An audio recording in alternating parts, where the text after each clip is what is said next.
In this session, we will discuss about equivalence of functional dependency. So basically, we are trying to check whether two sets of FD are the same or not. Here we have a relation R, wherein the attributes of relation R are A, C, D, E and H. And based on this relation, there are two sets of FD. First set of FD F and the second set is G.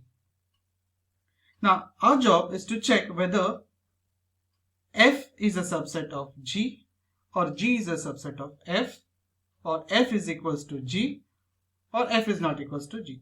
So basically we are supposed to check for this conditions.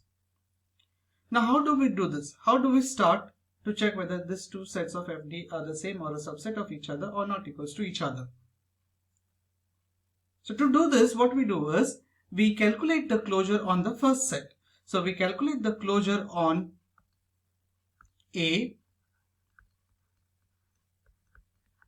closure on AC, and closure on E. But when we calculate the closure on A, AC and E, we make use of the powers of our set G.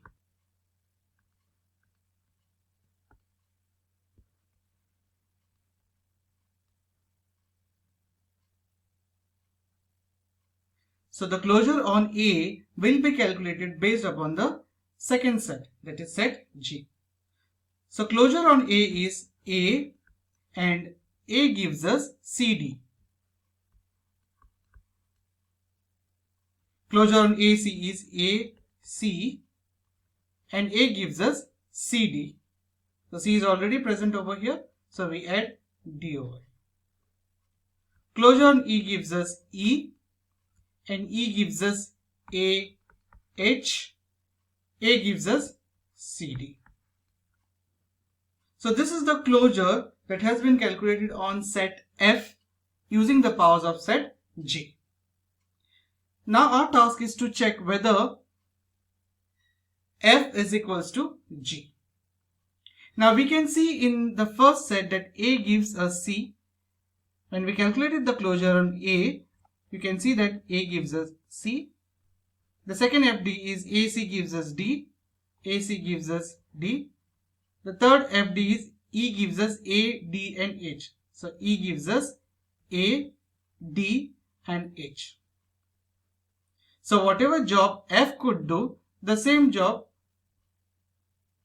G is doing. But now we have calculated the closure using the powers of G. So now I can conclude that F is a subset of G. So this is my first conclusion over here. Now my second task is to check the closures of set G. So I have to calculate the closure on A and the closure on E. But to calculate the closure on A and to calculate the closure on E, I have to use the powers of F.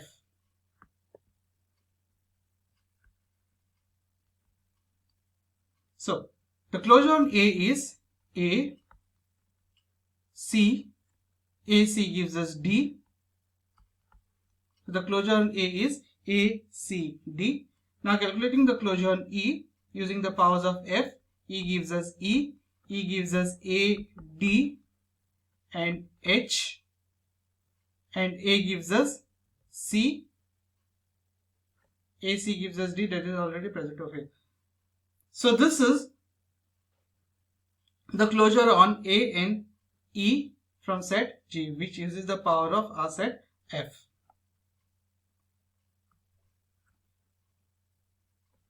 So now my job is to check whether whatever the powers have been calculated, whatever closure has been calculated on set G, is it as the same as your set F.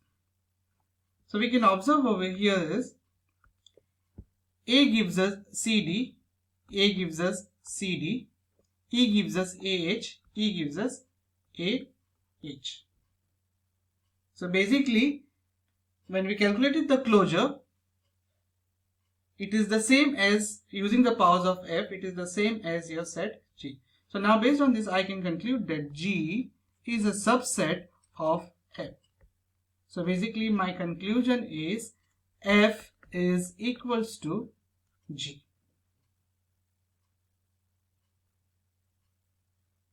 We see another problem, relation R, where the attributes are v, w, x, y, z.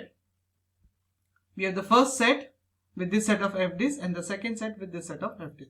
So again we follow the same procedure.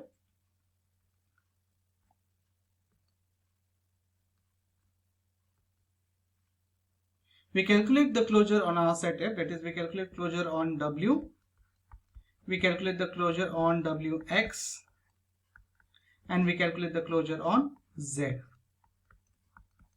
Now the closure on f will be calculated using the powers of G. So closure on w is using the powers of G. W gives us w, x, y. Wx gives us wx, and w gives us x, y. Z gives us z, w, x, and w gives us x, y. So x is already present. That's it. Now our job is to check whatever closure has been calculated using the powers of G, whether it is the same as that of our set f. So w gives us x, w gives us x, yes. Wx gives us y, wx gives us y, yes, this is also fulfilled. Z gives us wy, v. Z gives us w, y, and v is missing. So this set, this fd, which is present in our set f, cannot be taken care by our set G. So now my conclusion over here is f is not a subset of G. So this is my conclusion. Now the second half of the problem, I have to calculate the closure on set G. That means I have to calculate the closure on W and I have to calculate the closure on Z. Now this closure will be calculated using the powers of F.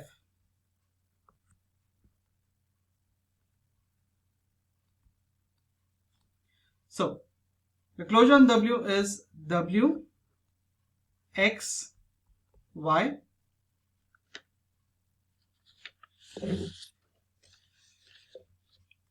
The closure on Z is Z, W, Y, V, and W gives us X. So this is a closure.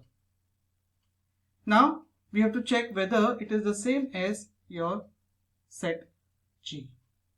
So W gives us XY, W gives us XY, yes. Z gives us WX, Z gives us WX. So even though we are using the powers of F, it is giving us the same result as that of G. So now in this case, I can conclude that G is a subset of F. G is a subset of F. So basically, my conclusion on the equivalence of these two FDs is that F is not equals to G.